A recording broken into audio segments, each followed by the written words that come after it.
2023 ini. Tingkat inflasi Indonesia pada bulan Maret 2023 berada di 4,97%, jauh lebih rendah dibandingkan tingkat inflasi di bulan Desember 2022 yang mencapai 5,51%. Kami memproyeksikan tingkat inflasi akan terus menurun mencapai level 3,6%. Terakhir, dengan tingkat inflasi yang terjaga, kami memproyeksikan tingkat suku bunga Bank Indonesia akan tetap berada di 5,75% hingga akhir tahun 2023. Selanjutnya, kami melihat bahwa seluruh kinerja positif dan inisiatif yang telah dilakukan Bank Mandiri di tahun 2022 dan di awal tahun 2023 ini tercermin pada kinerja saham Bank Mandiri yang tumbuh sebesar 4%. Unggul di atas pertumbuhan IHSG atau Indeks Harga Saham Gabungan dan rata-rata agregat 10 bank dengan aset terbesar di Indonesia. Adapun penopang dari kinerja saham Bank Mandiri adalah kinerja keuangan yang baik, di mana kredit dan dana pihak ketiga Bank Mandiri dapat tumbuh di atas industri. Secara nasional, kredit di bulan Februari 2023 tumbuh sebesar 10,6% year on year, dan DPK tumbuh sebesar 8,2% year on year. Di sisi lain, kredit dan DPK Bank Mandiri di bulan yang sama tumbuh lebih tinggi dibandingkan pertumbuhan nasional, yaitu sebesar 10,7% year on year dan 13,9% year on year. Terakhir, Bank Mandiri juga tetap menjaga komunikasi dalam menyampaikan strategi jangka panjang dan jangka pendek kepada investor dan masyarakat untuk meningkatkan kepercayaan terhadap perseroan. Kami percaya ke depannya Persero masih bisa tumbuh dan membukukan profitabilitas yang cukup tinggi dengan strategi yang tepat dan dengan dukungan kerja keras seluruh pegawai Bank Mandiri.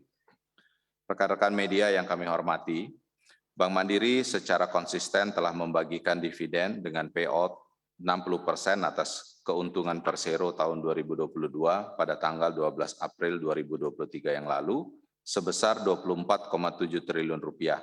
Jumlah ini adalah yang terbesar dalam sejarah Bank Mandiri dan dapat memberikan imbal hasil atau dividen yield sebesar 5,3% jika menggunakan harga penutupan di tahun 2022.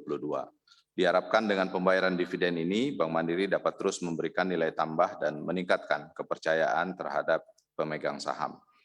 Di samping itu, Bank Mandiri juga telah melakukan pemecahan saham atau stock split perseroan dengan rasio 1:2, di mana semula harga saham Bank Mandiri senilai Rp10.450 per lembar saham menjadi Rp5.225 per lembar. Dengan stock split ini, Bank Mandiri mengharapkan dapat menumbuhkan basis investor retail dengan harga saham yang lebih terjangkau. Rekan-rekan media yang kami hormati, di awal tahun 2023, Bank Mandiri membukukan kinerja yang sangat baik, dengan laba bersih secara konsolidasi sebesar Rp12,6 triliun atau tumbuh 25,2% secara year on year. Selain itu, terdapat beberapa pencapaian yang ingin kami highlight, yaitu aset Bank Mandiri mencapai Rp1.908 triliun atau tumbuh sebesar 10% year on year, kredit konsolidasi sebesar Rp1.205 triliun atau tumbuh sebesar 12,4% year on year, total DPK tumbuh 9,62% year on year, mencapai Rp1.391 triliun. Pendapatan operasional sebelum provisi sebesar Rp20,9 triliun, tumbuh 18,3% year on year. Return on equity atau ROE Bank Only mencapai 24,6%. Dan yang terakhir, rasio NPL konsolidasi turun menjadi 1,77%. Selanjutnya kami persilakan Bapak Sigit Prastowo, Direktur Keuangan dan Strategi Bank Mandiri untuk melanjutkan pemaparan. Terima kasih Pak Darmawan, hadirin dan rekan-rekan media yang saya hormati.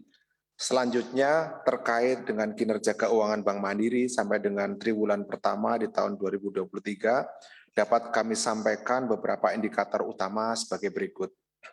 Pertama, seperti yang disampaikan sebelumnya oleh Bapak Darmawan, kredit secara konsolidasi tumbuh double digit, yakni sebesar 12,4% secara year on year menjadi Rp1.205 triliun.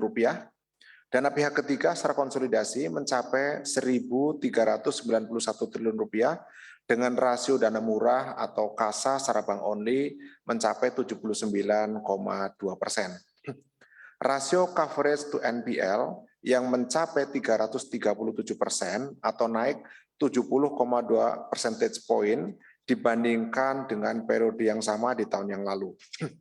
Rasio net interest margin secara bank only tercatat di angka 5,11%, mengalami pertumbuhan 10 basis point secara year on year. Secara keseluruhan, return on equity secara bank only mencapai di level 24,6% dengan pertumbuhan 2,41 percentage point secara year on year. Dan terakhir, permodalan bank masih kuat dengan rasio CAR secara bank only berada di angka 19,5%.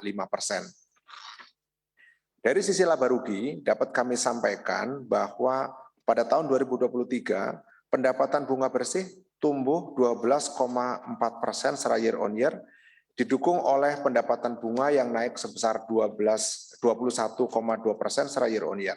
Selanjutnya, pendapatan non bunga masih berhasil tumbuh sebesar 12,6% secara year on year, mencapai 9,74 triliun rupiah, sehingga total pendapatan operasional mencapai 33,2 triliun rupiah atau bertumbuh sebesar 11,8% secara year on year. Pertumbuhan pendapatan tersebut melampaui pertumbuhan biaya operasional yang hanya naik sebesar 2,19% secara year on year, sehingga JOS ratio terjaga positif dengan menunjukkan efisiensi yang sangat baik. Biaya provisi juga mengalami perbaikan sebesar 7,75% secara year on year menjadi 3,69 triliun rupiah, dan nanti akan dibahas lebih lanjut oleh Pak Sidik dalam slide-slide selanjutnya. Secara konsolidasi, Bank Mandiri membukukan laba bersih setelah pajak dan kepentingan non-pengendali sebesar 12,6 triliun rupiah atau berhasil tumbuh 25,2% secara year on year. Selanjutnya, kami sampaikan rincian pertumbuhan kredit dan dana pihak ketiga Bank Mandiri.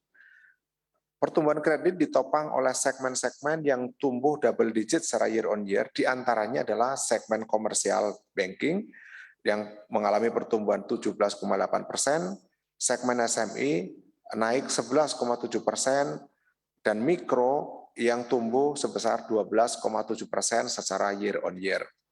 Selain itu, perusahaan anak perseroan juga membukukan kinerja yang baik dengan pertumbuhan double digit yakni sebesar 20,7% secara year on year. Sejalan dengan pertumbuhan kredit, likuiditas Bank Mandiri juga terjaga dengan sehat, di mana dana pihak ketiga Bank Mandiri tumbuh secara double digit menjadi 1.391 triliun rupiah, yang sebagian besar pertumbuhan DPK tersebut didukung oleh giro dan tabungan yang masing-masing tumbuh sebesar 23,2% dan 9,7% secara year on year. Pertumbuhan ini membawa rasio dana murah atau kasa Bank Mandiri sebesar 79,2% secara bank only dan 74,2% secara konsolidasi. Selanjutnya, kami persilakan Bapak Ahmad Sidik Badrudin selaku Direktur Manajemen Risiko untuk melanjutkan pemaparan. Terima kasih Pak Sigit. Rekan-rekan media yang kami hormati, Bank Mandiri juga turut berperan sebagai agent of development untuk meningkatkan inklusi financial di Indonesia dengan menyalurkan kredit segmen UMKM melalui kredit usaha rakyat atau KUR.